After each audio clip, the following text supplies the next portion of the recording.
प्रथम तहलका न्यूज। अंबाला के नारायणगढ़ में बीजेपी की ट्रैक्टर रैली के दौरान हुई किसान की मौत का मामला लगातार तूल पकड़ता जा रहा है। दरअसल बुधवार को हुई किसान की मौत को हत्या बताकर किसान यूनियन के कई नेताओं पर धारा 302 के तहत मामला दर्ज हो चुका है, जिसके बाद अब किसान यूनियन सहित कई किसान इस मामले को लेकर नाराजगी जाहिर करने के लिए अंबाला एसपी से मिलने पहुंचे और साथ ही यहां पर कई राजनीतिक पार्टियां भी उनका समर्थन देने के लिए पहुंची। किसान नेता ने मीडिया के सामने अपना पक्ष रखते हुए कहा कि अब किसानों को देश की सरकार पर भरोसा नहीं रहा, इसलिए अब वो अपनी आवाज यूएनओ तक पहुंचाएंगे कि कैसे किसानों को भारत में प्रताड़ित किया जा रहा है। नारायणगढ़ रैली में किसान की हुई मौत को लेकर उन्होंने कहा कि उसका उन्हें बहुत दुख है, लेकिन सरकार द्वारा किसानों के ऊपर हत्या का झूठा मामला किसानों को प्रताड़ित करने के लिए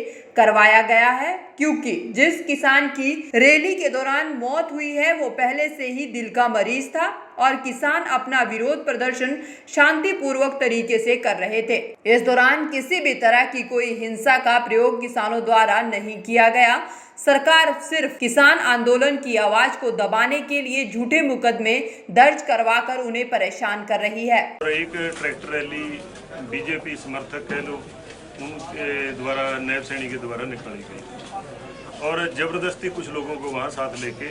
आए थे वो ट्रैक्टर के ऊपर, जबकि वो किसानों के इन कानूनों के हक में आना नहीं चाहते थे। अब वो इस प्रेशर से है या क्या, पहले भी वहाँ जो किसान की एक की वहाँ डेथ हुई है, तो वो पहले भी हार्ट का पेशेंट है, 3 बार उसको हार्ट अटैक आ चुका है। और इन्होंने क्या किया, कल जो सरकार के खिलाफ 7 मई प्रदर्शन किसान कर रहे थे उनको परेशान करने के लिए ये पहली बार नहीं, पहले भी 307 के मुकदमे सरकार ने दर्ज किए और अब क्या किया इन्होंने, उसकी अचनचेत जो हार्ट अटैक आने से हत्या हुई है, मौत हुई है, उसको हत्या का रूप दे करके इन लोगों ने 302 के पर्चे किसानों के खिलाफ किए हैं और सारी रात हुए पुलिस ने 10-15 लोगों को उठा भी लिया है और 10-15 लोगों के घर पे जाकर के रेड मारी है उनको उठाने का काम, यानी कि किसानों को परेशान किया जा रहा है। तो हम यहाँ पर एक दरख्वास्त माननीय एसपी साहब को देने के लिए आए हैं कि ये जो पर्चा है झूठा है, इसकी वीडियो है, पत्रकार भाइयों ने वीडियो बनाई है, कईयों की उनके पास है कि वो ट्रैक्टर के, और ट्रैक्टर कमाल की बात यह है कि जहाँ पर सपोर्ट था कि जहाँ 7 मई ढंग से जो किसान थे, किसान यूनियन ने प्रदर्शन कर रही थी, उससे वो रैली वाला ट्रैक्टर भी पीछे था और वहीं पर उसको बैठे बैठे वो ट्रैक्टर के, एक तो ड्राइवर होता है, ड्राइवर के साइड में जो मरगाड होते हैं, उस पर बैठे बैठे उस बुजुर्ग को अचानक, हमें बड़ा दुख है इस बात का कि हमारा एक किसान भाई है जो चला गया, लेकिन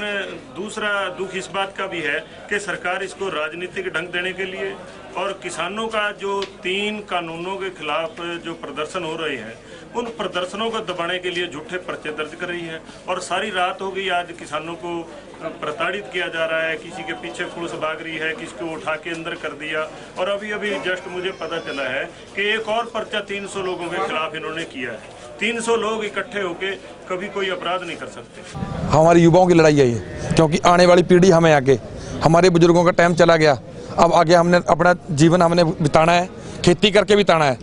हम जो ये एफिडेविट देंगे ना, अपने खून से लिख के देने के लिए तैयार हैं,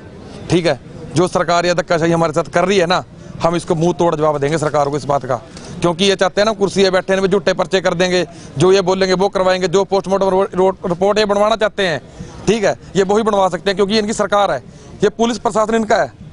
ठीक है, प्रशासन में भी इन्हीं की चल रही है। ये हम पे जो पर्चे बनवाएंगे बनवा सकते हैं पर्चे, और ये बोल रहे हैं ना कांग्रेस के बंदे हैं, फलाना बंदे, कोई कांग्रेसी नहीं है। मैं वादा करता हूँ, मैं किसान हूँ, एक कोई यहाँ पे कोई कांग्रेसी बंदा नहीं है, कोई किसी पार्टी का बंदा नहीं है, सिर्फ हम किसान अपना मुद्दा लेके लड़ रहे हैं जी। इसमें क्या है, किसान तो अपने लिए लड़ेगा ही, कोई कांग्रेस का बन जाएगा वो भी जाके ऊपर बैठ जाएगा, पर लेकिन ये हमारी लड़ाई है, हम इसको खुद लड़ रहे हैं, हमें किसी पार्टी की जरूरत नहीं इसमें समर्थन की, हम किसान एक हैं और किसान इस मुद्दे के साथ लड़ सकते हैं अपने। वहीं किसानों को समर्थन देने पहुंची हरियाणा डेमोक्रेटिक फ्रंट की नेत्री चित्रा सरवारा ने कहा कि वो किसानों के साथ खड़े हैं, किसानों के साथ अन्याय नहीं होना चाहिए और जो भी सच्चाई है वो खुलकर सामने आनी चाहिए। और ये बहुत दुखद बात है। मुद्दा किसानों का है, मुद्दा किसानी का है, उनकी डिमांड्स का है। आज किसी का भी नाम लेके, किसी का भी किसी तरह का भ्रमित करके, किसी भी तरह के परपंच चल के ये सरकार इस तरह से ना किसानों को अपने पद से टाल सकती है, ना इस मुद्दे से अपने आप को बचा सकती है। लड़ाई वही थी जो हमेशा है। हम कहते हैं न्याय होना चाहिए, पड़ताल होनी चाहिए। सीसीटीवी फुटेजेस वहाँ तो क्या, वहाँ पर इतने लोग थे। आज की तारीख में यहाँ कुछ भी नहीं होता ऐसे प्रोग्राम में जो किसी न किसी के फ़ोन में ना हो। कहीं पे दिखाएं किस तरह की हिंसा हुई है। हम यहाँ पे किसानों के साथ हैं। हम समझते हैं उनको एक बार फिर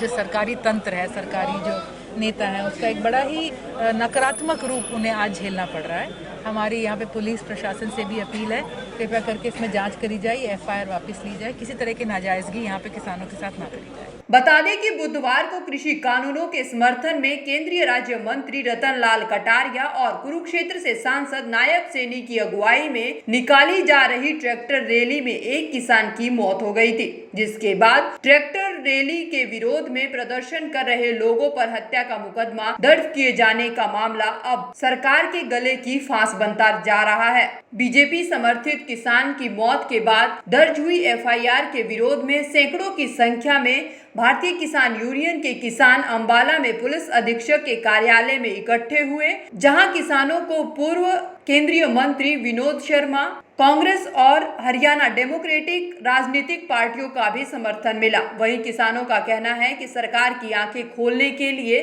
वो खून से भी ज्ञापन लिखने को तैयार हैं। फिलहाल देखना होगा कि मामले में आगे क्या कार्रवाई होती है। प्रथम तहलका के लिए अंबाला से ब्यूरो रिपोर्ट।